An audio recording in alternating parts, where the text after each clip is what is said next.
Welcome back, everyone. Welcome into the double digits for the Friday Night Football Showdown. Matt and I have been fist bumping for 10 straight weeks. We get into week 10. The phrase for the evening, someone's O has got to go. I'm Blake Brandon, joined as always by, without the helmet tonight, Mr. Matt DiGregorio. Matt, we have some region crowns on the line this evening. If you missed the helmet last night, probably for the best. But yeah, that's a lot of teams up for grabs tonight for the region crowns. Some games a battle for the top spot in the region. Others, though, they still have playoff implications. Yeah, playoffs right around the corner. Let's get into one of those teams vying for that region crown tonight. Greene County and Poplarville battle for the top two spots in the region and a battle for playoff positioning. Hornets get the ball first and marching right down the field. Zach Case gets the handoff, gets the edge, sprinting for the end zone, and gets the Hornets on the board first. But the Wildcats take just one play to respond on the other end. Quarterback Kobe King finds Jace Matthews on the slant. He's just going to do the rest. Get some blocks downfield. He's in for the quick one-play touchdown.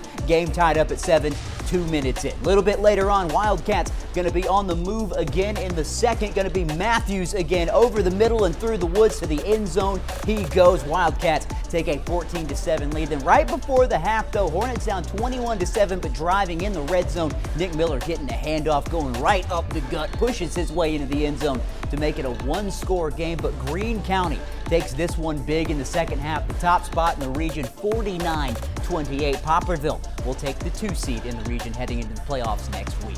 Another battle of region unbeatens. Deuce and George County traveling across the region to face Darrell Smith and Picayune. Picked this one up in the first quarter. Smith gets the handoff. Look at this kid move. Jukes his way through the front 7. Into the secondary he goes, gets the first down. He was playing both sides of the ball tonight, but you couldn't tell early on. Takes the handoff and caps off a lengthy drive to the Tide in front 6-0.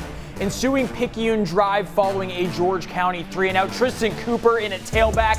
That gives a fumble over to George County. Smith got a breather there, and he coughs it up. George County recovers, and after the Rebels offense struggled a little bit, and they got to go. Deuce Knight looks deep, connects with Montreal Dortch for a first down. Into the second quarter now. Knight under pressure all game, shows off the versatility, runs in to tie the game at 6 apiece. Two of the highest scoring teams on the coast in a low scoring affair, but Darrell Smith breaks free, races in to push the Maroon Tide ahead 13-6. Ensuing Rebels possession. Knight under pressure again, forced to run. He does this so effortlessly. Gallops down the sideline and goes out of bounds with just over 10 seconds to play in the half. On the very next play, Knight to Bren Moody, who breaks the plane. Extra point ties the game at 13 apiece. The two sides would swap scores in the second half, but Picayune manages to come out on top 27-20 with the win. The Tide are victorious in the region once again.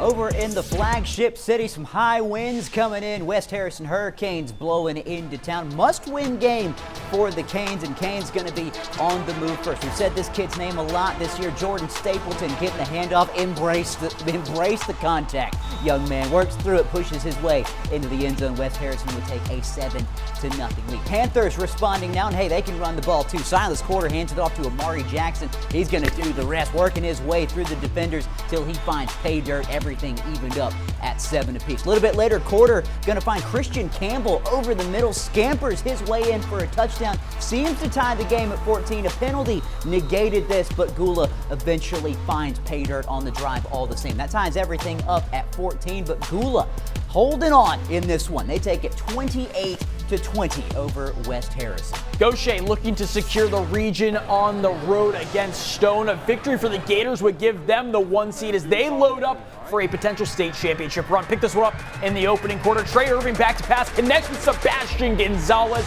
Extra point no good, so the Gators lead 6-0. We would go to the second quarter now. Check out this play by Trey Irving.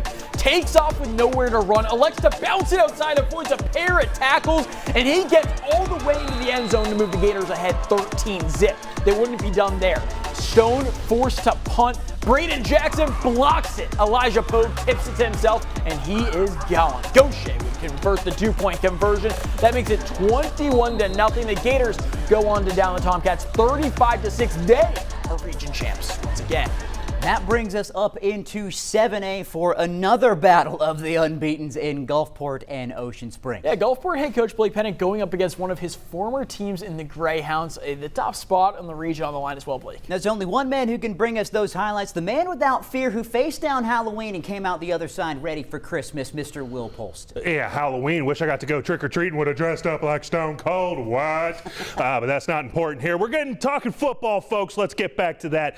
Like they mentioned, both teams coming in undefeated in the region, meaning the winner will take sole first place of this division. So let's make our way out to Greyhound Stadium and go look at it. Well, like they said, former Ocean Springs head coach Blake Pennick making his return to Greyhound Stadium, this time leading the Admirals. First quarter filled with a lot of mistakes, muff snaps on both sides. We don't even get a first down in this game until 2 minutes remain in the first quarter, and here it is. Sherrod Whitehead going to take it to his right, escape a couple defenders, and fight his way inside the 15.